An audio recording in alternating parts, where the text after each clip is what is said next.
Voilà, mesdames et messieurs, bonsoir. Merci de nous suivre sur Canal Ivoire. L'information que nous voulons partager avec vous est relative au prophète Élie Pada. Depuis quelques jours, on annonce sur la toile que le prophète responsable de l'église La Cité de Dieu a disparu, je peux le dire ainsi, parce que l'information a été donnée par les responsables de son église, selon ce que ceux-ci ont confié dans une vidéo qui est en ce moment présente sur la page Facebook.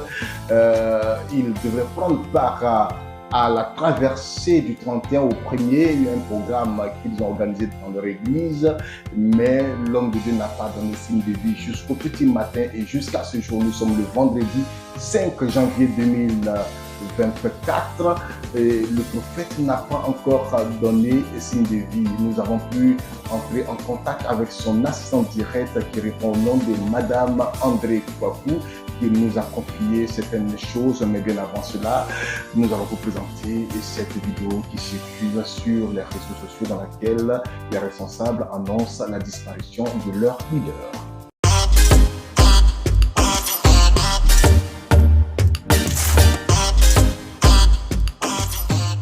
Je me présente, je suis le pasteur Simplice Ané de la Cité des Dieux.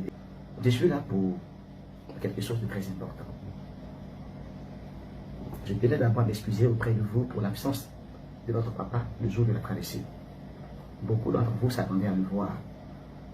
Et c'était le désir de toute l'équipe derrière moi. On avait préparé cette traversée depuis plus de 3 mois en arrière. Et tous les moyens étaient réunis pour que la fête soit belle. On ne peut pas tenir un programme de cette envergure-là sans toutefois prendre la peine de penser à tout ce qu'il faut pour que le corps de Christ soit édifié par ce programme. Le prophète Papa Élie Pada, depuis le début de cette traversée, était au téléphone avec nous, ses enfants, pour la réussite de cet événement. On a communiqué ensemble avec lui. Il nous a donné des directives à suivre par rapport à la réussite de cet événement. Et c'était papa qui était censé venir prier sur les différents repas que les malades ce jour-là ont pris à la traversée. Nous étions dans cette attente-là jusqu'à ce que l'heure du programme démarre. Tout a été fait comme le programme était établi. On a respecté le programme de la traversée. Et on s'attendait tous à voir papa.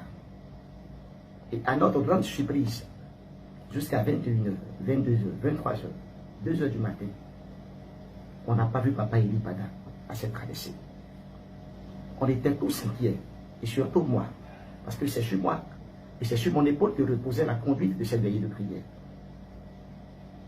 Je ne savais pas quoi faire. Donc, j'étais tellement inquiet que je faisais des choses à la va-t-en-vite, parce que ne sachant pas le programme qui devait s'en suivre après mon passage à la chair. On est resté sans nouvelles de papa. Et après la veillée, on s'est dit que peut-être que papa allait nous appeler, certainement pour s'excuser, donner des nouvelles de lui. Mais depuis le 1er janvier, on est toujours sans nouvelles de papa Élie Pada. Je suis là ce soir pour vous dire, peuple de la Cité des Dieux, l'heure est grave. L'église, la Cité des Dieux est éprouvée. Et nous avons besoin de votre prière, de votre soutien dans la prière. Vous connaissez l'amour de papa Élie Pada, l'amour qu'il porte pour les âmes du Seigneur, l'amour qu'il porte pour les malades. Il ne peut pas organiser un programme de cette envergure et se permettre de le mettre là. Il ne peut pas donner des instructions par rapport à cette traversée et se permettre de manquer à l'appel du Seigneur. Peuple de Dieu, on a besoin de votre soutien dans la prière. Priez pour votre église, priez pour papa Élie Pada, priez pour la Cité des Dieux, priez pour l'église. Priez et demandez à ce que Dieu étende sa main sur cette église et sur son serviteur papa Élie Pada. Je suis là pour vous dire que même nous, qui sommes ses responsables, proches, nous n'avons aucune nouvelle de papa. Aucune nouvelle de papa. On croit à la fois que papa se porte bien. Mais jusqu'à preuve du contraire, on n'a aucune nouvelle de papa et de madame. Et on a besoin de votre soutien dans la prière dans ce sens-là. Merci, nous revenons en studio. Comme on l'a dit tout à l'heure, nous sommes entrés en contact avec son assistante, Madame André Kouadio, avec qui nous avons pu échanger pour comprendre un peu la situation. Madame Kouadio nous a dit ceci: je n'ai pas les idées en place pour me confier vraiment sur le sujet. Mais nous avons continué d'échanger avec elle. Elle dit ici que ça fait plus de 5 jours aujourd'hui, mais les responsables espèrent encore que notre leader va réapparaître d'un moment à l'autre. Sur la question de savoir s'ils avaient contacté la police pour mener des investigations, elle nous a confié ceci: on attend un peu avant d'informer la police. Nous avons continué. C'est vrai que nous avons trouvé une assistante un peu abattue, mais nous avons mis en exergue notre curiosité pour en savoir un peu plus.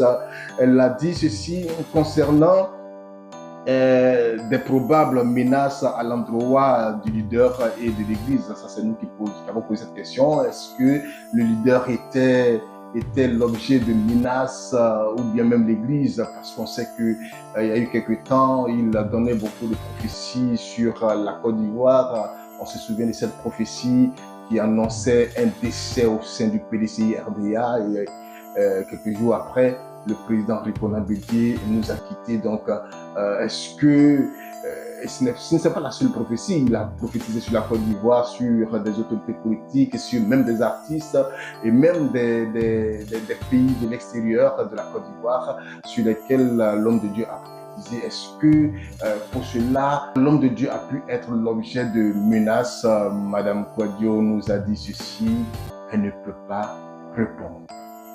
Ça veut dire que on peut imaginer un peu l'atmosphère, l'ambiance qui prévalait dans cette église avant bien sûr la disparition de l'homme de Dieu. Le dernier point de Madame Kouadio, c'était les remerciements. Elle nous a remerciés pour l'intérêt, mais elle nous promet que s'il y a une information, elle pourra revenir éventuellement vers nous pour la donner. Alors, certaines rumeurs annoncent que l'homme de Dieu serait en ce moment à la maison d'arrêt de correction d'Abidjan, devenu maintenant pôle pénitentiaire d'Abidjan. Jusqu'à preuve du contraire, nous n'avons pas encore d'informations officielles sur cette probable arrestation. On la laisse encore sous le coup des rumeurs. Espérons que les choses vont bien se passer et que l'homme de Dieu Eli Pada va rejoindre sa communauté pour continuer le ministère pour lequel, nous l'espérons bien, Dieu l'a consacré. Merci et n'oubliez pas de rester toujours canal Ivoire.